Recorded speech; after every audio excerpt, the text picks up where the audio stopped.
నువ్వు బ్రతికావు. నాకదే చాలు.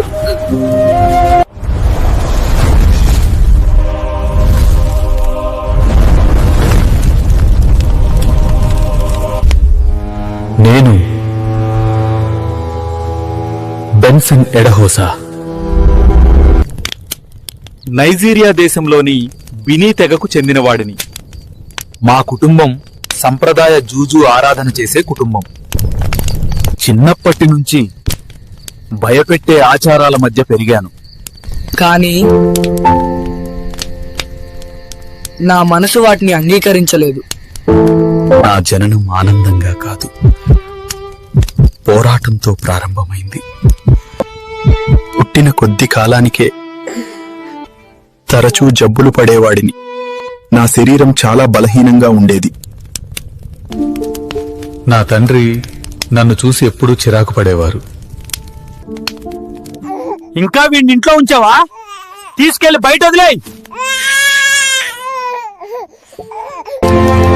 మనసు ఒప్పుకోకపోయినా ఆమె నన్ను బయట ఉంచింది. వర్షపు చినుకులు నా ముఖాన్ని తాకినప్పుడు నేను ఏడ్చాను. ఆ శబ్దం వినగానే ఆమె ఆశ్చర్యపోయింది. అమ్మ పరుగెత్తి వచ్చి నన్ను గుండెలకు హత్తుకుంది. నువ్వు బ్రతికావు, నాకదే చాలు. నేనింక ఎప్పుడూ నిన్ను వదలను. ఆ రోజు నా జీవితం రెండోసారి ప్రారంభమైంది. నన్ను కాపాడటానికి నా తల్లి తన ఇంటిని కూడా వదిలింది. తన పుట్టిన ఊరికి తీసుకుని వెళ్ళింది.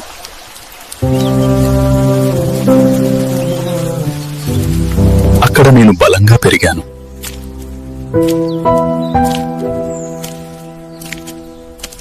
కొన్ని సంవత్సరాల తరువాత మా నాన్న మళ్లీ వచ్చాడు. మమ్మల్ని తిరిగి తీసుకుని వెళ్ళాడు.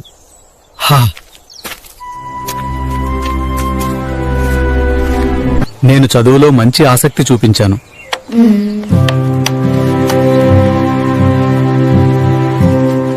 తరగతిలో నేనే ఎప్పుడూ ముందుండేవాణ్ణి. కానీ ఆ ఆనందం ఎక్కువ కాలం నిలవలేదు. ఒకరోజు నాన్న నన్ను పిలిచాడు. నిన్ను నా తమ్ముడి దగ్గరకు పంపిస్తున్నాను. చిన్నాన్న వ్యవసాయం నేర్పిస్తాడు. ఎందుకు నేనే? ఎందుకు వేరు చేస్తున్నారు? అడగలేక నిశ్శబ్దంగా నిలబడ్డాను. అప్పుడు నా వయసు 11. దీన్ని చూసి నన్ను గుర్తు చేసుకో. అమ్మని విడిచి నాకు వెళ్ళాలని లేదు, కానీ నాన్న భయం వల్ల వెళ్ళాను. నా మనసులో ఒక గాయం మిగిలింది. నేను అవసరం లేనివాడనా? చిన్నాన్న ఇంట్లో జీవితం కఠిన శిక్షణ లాంటిది. ఉదయం నుంచి రాత్రి వరకు పని. చేతులు పగిలేవి, కాళ్ళు మండేవి, కానీ పని ఆగదు. నాకొక్క కోరిక చదువుకోవాలని. చిన్నాన్న పిల్లలు బడికెళ్తున్నారు. నేను చూస్తూ ఉండేవాణ్ణి. రాత్రిళ్ళు చిన్నాన్న పిల్లలు చదివేటప్పుడు నేను దూరం నుంచి వినేవాడిని. అదే నా పాఠశాల, అదే నా గురుకులం. నేను నేర్చుకోవడం ఆపను అని నిర్ణయించుకున్నాను. పండుగ రోజు అందరూ కొత్త బట్టలు వేసుకున్నారు. కానీ నేను మాత్రం పక్కనే నిలబడ్డాను. అమ్మను తలుచుకుని నేను చాలా ఏడ్చాను. వేటకాలంలో కొన్ని నెలలు చిన్నాన్నతో అడవిలో కఠిన జీవితం గడిపాను. చిన్నాన్నకు జబ్బొచ్చినప్పుడు అడవిలో నేను సేవ చేశాను, పని చేశాను.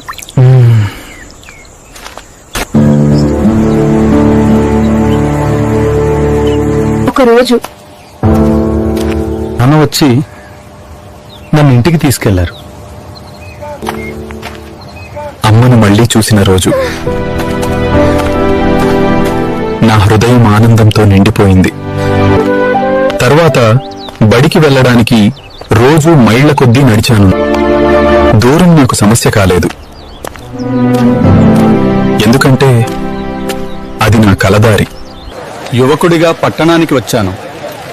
పత్రికలమ్మాను, చిన్న పనులు చేశాను. కష్టార్జిత డబ్బుతో కొత్త బట్టలు, చెప్పులు కొనుక్కున్న రోజు నేను జీవితాన్ని గెలిచినట్లనిపించింది. తర్వాత మా మేనత్త దగ్గరికి వెళ్ళాను. ఆమె హోటల్లో పనిచేసేవాడిని. యువకుడిగా ఉన్న రోజుల్లో ఆదివారాలు నేను చర్చికి వెళ్తుండేవాడిని. పాటలు నచ్చేవి, కానీ సందేశం నా హృదయాన్ని తాకేది కాదు. చర్చిలో నుండి బయటికి వచ్చాక మేము ఆటకి వెళ్ళాము. మేము ఆట ఆడుతున్నప్పుడు పక్కనే ఉన్న చర్చిలో నుండి ఒక శబ్దం వినిపించింది. ఆ శబ్దాలు మా ఆటకు అడ్డుగా ఉన్నాయి. నాకు కోపం వచ్చింది. ఆ చర్చిలో బోధిస్తున్నవారు పాస్టర్ అక్ఫో, ఇగ్బో తెగకు చెందిన దేవుని సేవకుడు. బంతిని లోపలికి తన్నేస్తే వాళ్ళు ఆగిపోతారు, చూద్దాం.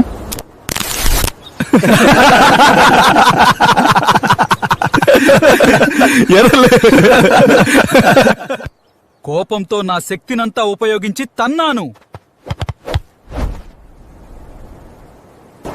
బంతి తిరిగి వచ్చి నా ఛాతికి బలంగా తగిలింది. అరే, ఏమైందిరా?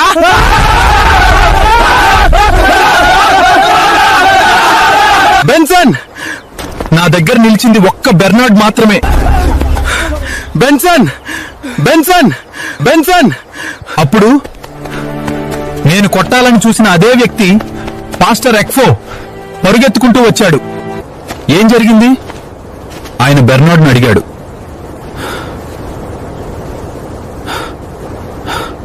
మేము ఆట ఆడుతున్నాము. అతను బంతిని లోపలికి తన్నడానికి ప్రయత్నించాడు. అతను జరిగిన విషయాన్ని మొత్తం చెప్పాడు. అయినా ఆయన నన్ను దూషించలేదు. నన్ను పట్టుకుని లోపలికి తీసుకెళ్లాడు. బెంచ్ మీద పడుకోబెట్టాడు.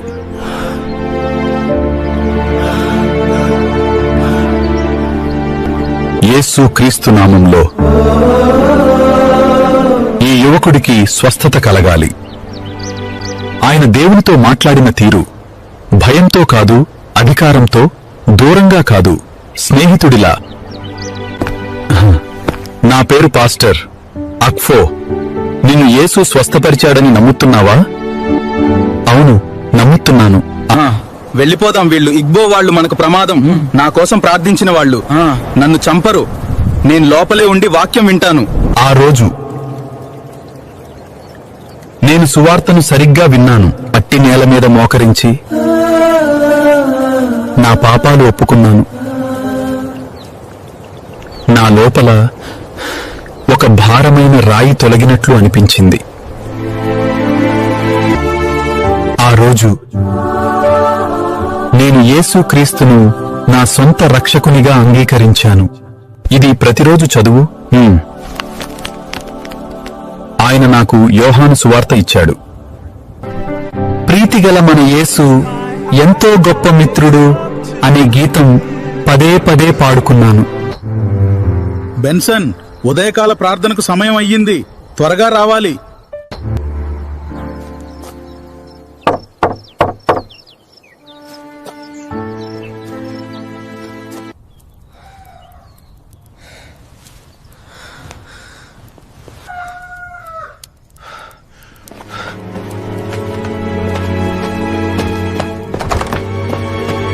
దేవా, ఈ రోజు మొత్తం నీ ఆలోచనతో నడిపించు.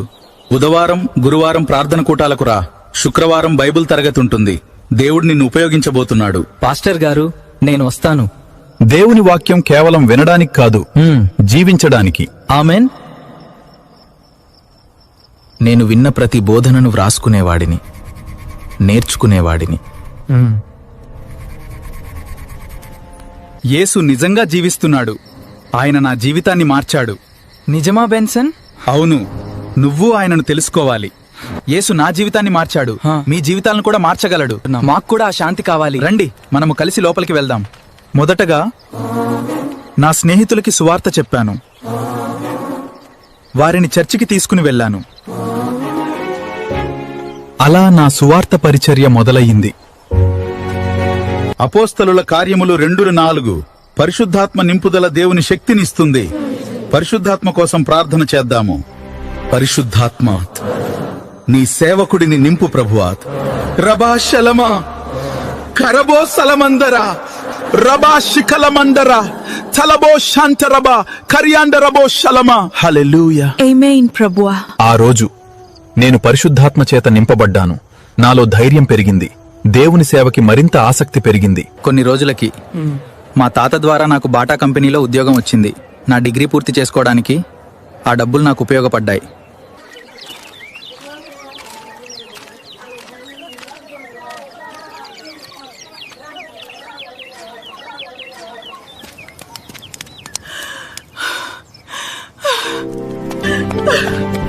బెన్సన్, నీకు ఉద్యోగం వచ్చిందని విన్నాను. దేవతలు నిన్ను కరుణించారు. అమ్మా, దేవతలు కాదు, యేసు ప్రభు నా ప్రార్థనకు జవాబిచ్చాడు.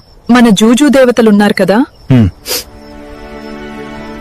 ఈ యేసు ఎవరు? అమ్మా, నేను మారిపోయాను. యేసు నా జీవితాన్ని మార్చాడు. విగ్రహాలు కాదు, సజీవుడైన దేవుడు యేసు. దేవతలు శపిస్తారు. అలా మాట్లాడకు. అవి చెక్కలు మాత్రమే. శక్తి యేసులో ఉంది. ఆ సాయంత్రం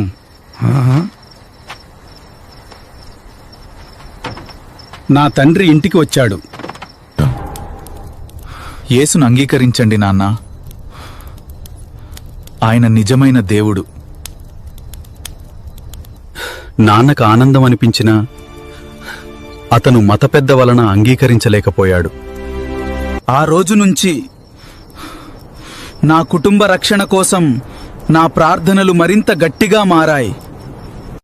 ఒక గ్రామంలో సంవత్సరాలుగా బాధపడిన ఒక స్త్రీ యేసునామంలో స్వస్థపడింది. ఓ దేవుడా, అతను నిజంగా నన్ను స్వస్థపరిచాడు. యేసునామంలో స్వస్థత కలగాలి. రోగులు స్వస్థపడేవారు, ప్రజలు ఆశ్చర్యపోయేవారయ్యా.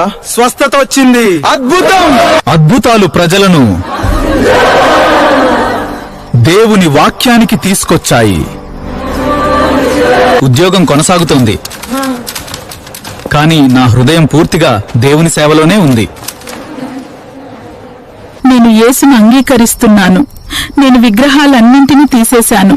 తల్లి, ఇది నాకెంతో ఆనందంగా ఉంది. కొద్ది నెలల తర్వాత అమ్మ క్రీస్తులో నిద్రించింది. అది నన్ను ఏడిపించింది, కాని ఓదార్చింది కూడా. నా తండ్రి మాత్రం రక్షణ పొందకుండానే చనిపోయారు. ఇకపై ఎవరికైనా సువార్త చెబితే వారు యేసును అంగీకరించేదాకా వదలను. దేవా, నీ ఆత్మతో నింపు. నీ సేవలో వాడుకో. ఆ రాత్రి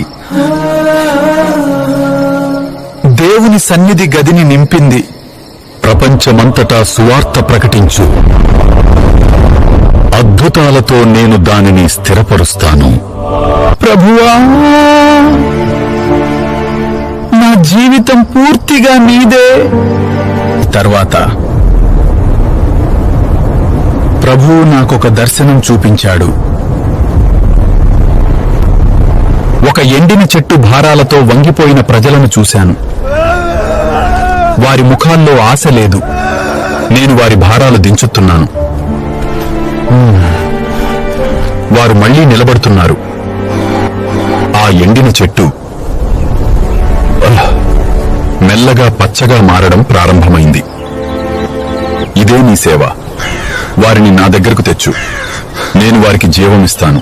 ఆ రోజు నాకు నా పిలుపు అర్థమైంది.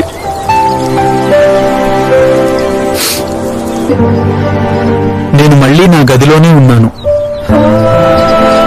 కానీ నేను మునుపటి వ్యక్తి కాదు.